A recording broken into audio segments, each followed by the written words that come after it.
So you've been sort of negative on the outlook for the economy and interpreting the recent economic data, but your fellow economists are looking for a pretty strong number out of today's report. Do you agree? Well, I think that the ADP number certainly has tilted the risks for a decent non-farm number today. Could be close to 200,000.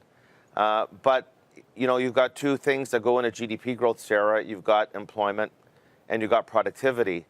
So if employment is doing fine and productivity growth is lagging behind, and all you get out of that martini shaker is 2.5% growth for the second quarter, which is what we're tracking right now, and then you add it up to the revised first quarter number, which is 1.2, with or without decent employment, we're still talking about economic growth below 2%.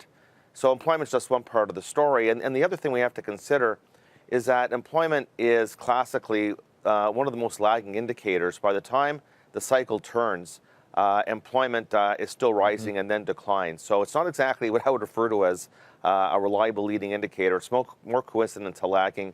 At the same time, it tells you nothing about productivity growth, which still seems pretty weak. David, if we do get a big blowout number to the upside today, do you think the bond market reacts? Because it's been remarkably resilient or just flat. Stubborn, exactly, much better word. 2.2, 2.3%, the 10-year, it's really not moving based on whichever way the data goes.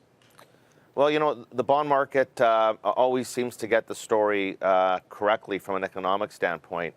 And I think that you want to do is maybe go back to Lael Brainerd's speech she gave the other day, where she herself acknowledged, and the data are telling you that we've had some very decent employment numbers, especially over the course of the past year or two. The unemployment rate this cycle has gone from 10% to 4.4. But the missing link, and I think the one thing that everybody should be focusing on first and foremost in today's report, beyond the headline, is the wage number.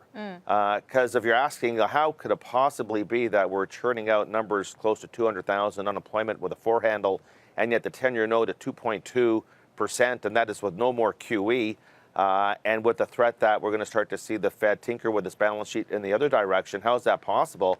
Is because we haven't seen much wage growth this cycle at all. And Lael Brainerd, I thought that was actually a bellwether speech talking about the breakdown in the Phillips curve trade-off between unemployment and wage inflation this cycle.